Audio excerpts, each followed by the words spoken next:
Bonjour Jean-Pierre Martin. Bonjour. Vous êtes grand reporter à RTL Belgique. Vous signez avec Christophe Lamfalussy un livre intitulé Molenbeek sur Djihad, publié chez Grasset. C'est une enquête incroyable. Et vous dites Molenbeek, finalement en Belgique, c'est la rencontre entre l'incompétence politique, le gangstérisme un peu minable et l'intégrisme religieux. C'est tout à la fois, c'est un programme, c'est une longue histoire qui a commencé voici une trentaine d'années, avec d'abord l'arrivée des premiers migrants marocains. Pas mal d'entre eux, d'ailleurs, passaient par le nord de la France avant de venir s'établir en Belgique. Et lorsqu'ils sont arrivés en Belgique, nous ne connaissons rien de l'islam, nous n'avions pas cette expérience qu'avaient les Français avec l'Algérie, avec le Maroc. Et donc, on ne s'est pas préoccupé ni de leur tradition, ni de leur spiritualité. Eh bien, C'était notamment, vous dites, l'influence de l'Arabie Saoudite dès ce moment-là. Eh bien voilà, qu'est-ce qu'on a fait alors à ce moment-là? Eh bien tout simplement, on a refilé le paquet en quelque sorte aux Saoudiens qui n'en demandaient pas tant, puisque cette époque, le milieu des années 60, a coïncidé avec le moment où l'Arabie Saoudite, avec ses pétrodollars, a voulu diffuser dans le monde entier, non seulement dans le monde arabe, mais aussi en Europe, son idéologie wahhabite, qui a donné lieu au salafisme et même au... C'est là où intervient ce que vous appelez l'incompétence politique. Vous dites que personne n'a rien vu. Personne n'a rien vu. Personne n'a rien vu. On était d'une extrême grande naïveté à l'époque. Nous avons enquêté un peu dans les archives de la diplomatie belge. Nous avons essayé de retrouver les traces de cette époque. Et on a retrouvé effectivement ce moment particulier qui est les grandes visites du roi Faisal d'Arabie Saoudite en Belgique. Et c'est au moment de cette visite que la Belgique donne les clés de la grande mosquée de Belgique, qui est devenue le principal centre culturel musulman et islamique en Belgique. Oui. Et c'est à partir de là que s'est propagée cette idéologie djihadiste, d'abord salafiste et puis djihadiste. Alors, s'il y a le 13 novembre, ces attaques qui font 130 morts à Paris, et puis il va y avoir après des attaques à Bruxelles, on se rend compte à chaque fois que les auteurs viennent de Molenbeek. Oui, ils sont... 79 à venir dans un premier temps de Molenbeek, mais on a bien d'autres au fil de l'histoire, nous y reviendrons. Tous ces jeunes hommes qui sont partis de Molenbeek, à un moment donné, ont croisé la route des premiers djihadistes, de ceux qui avaient été formés par les premiers recruteurs envoyés par l'Arabie Saoudite au début des années 70, qui ont essaimé surtout dans les années 90. Ils sont passés par l'Afghanistan, et puis ils sont passés par l'Irak, et puis finalement ils ont abouti en Syrie, où nous avons encore une fois de plus baissé la garde, et on n'avait pas vu la dangerosité qu'ils pouvaient constituer à leur retour. Qu'est-ce qui explique se concentre à Molenbeek, en banlieue de Bruxelles? C'est une commune particulière, donc nous appelons les municipalités des communes en Belgique.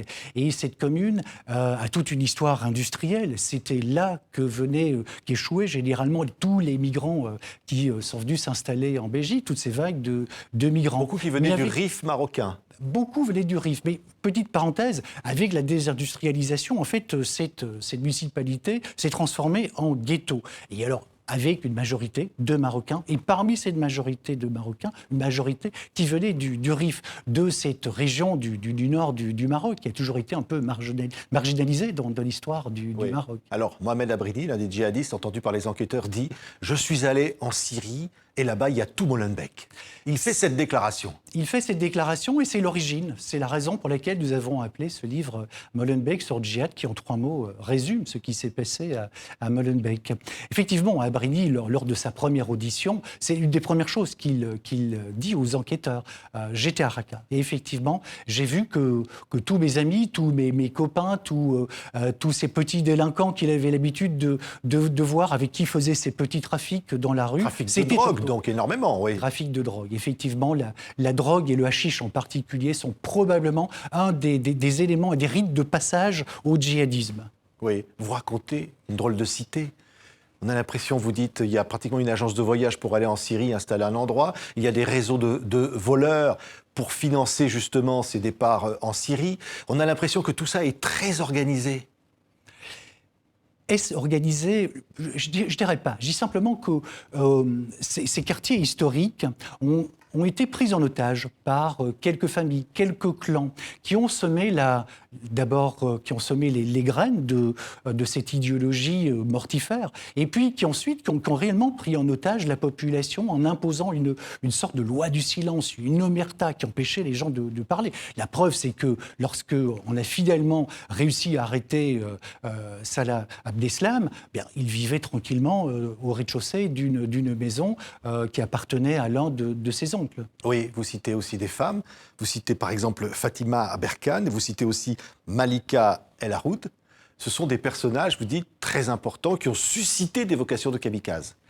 Alors, il ne s'agit pas seulement que d'hommes dans cette histoire. Il y a aussi ces deux femmes qui sont liées et qu'on retrouve, c'est assez stupéfiant, à tous les moments de ces 30 dernières années. Malika El Haroud est une femme extrêmement importante, c'est une véritable égérie. Elle a été libérée après avoir purgé ses 8 ans de prison au mois de décembre dernier, mais c'est surtout l'épouse de l'assassin du commandant Massoud, celui qui l'a tué le 9 septembre 2011, 2 jours avant l'attentat contre les Tours Jumelles. Et il fallait que le commandant Massoud soit assassiné pour que ces attentats aient lieu. Donc c'est quelqu'un extrêmement important et on la retrouve à tous les moments. Elle est en lien avec la première femme kamikaze en Irak. On la retrouve, parce qu'elle connaissait aussi Mohamed Merah, on la retrouve avec des... Et l'autre personnage également Fatima était restée plus discrète dans un premier temps, et puis on s'est rendu compte qu'à l'occasion du départ vers la Syrie, elle a joué un rôle de premier plan. C'était une véritable recruteuse. Elle a même été jusqu'à envoyer ses propres enfants à la mort. Oui.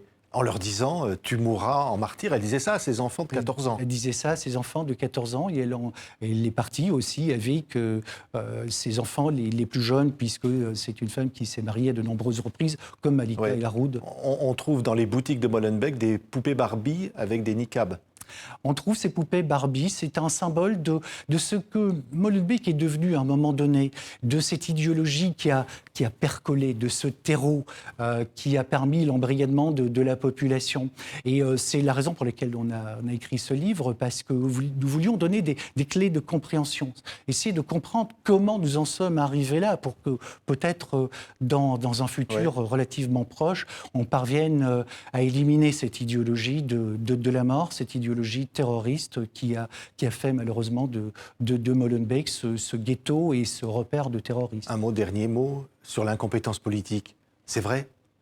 Une forme de responsabilité partagée ? Il y a une responsabilité partagée. Nous en avons parlé lorsque nous avons permis que l'Arabie saoudite ait la mainmise sur la spiritualité des populations migrantes. Et par la suite, il y a eu d'incompétence en volonté de clientélisme. Il y a eu un aveuglement qui est extrêmement responsable dans l'histoire que nous avons connue et que la France a connue aussi avec les attentats de Paris. Merci Jean-Pierre Martin. Molenbeek sur Djihad, publié chez Grasset, votre livre. Merci d'avoir été notre invité. Un grand merci à vous.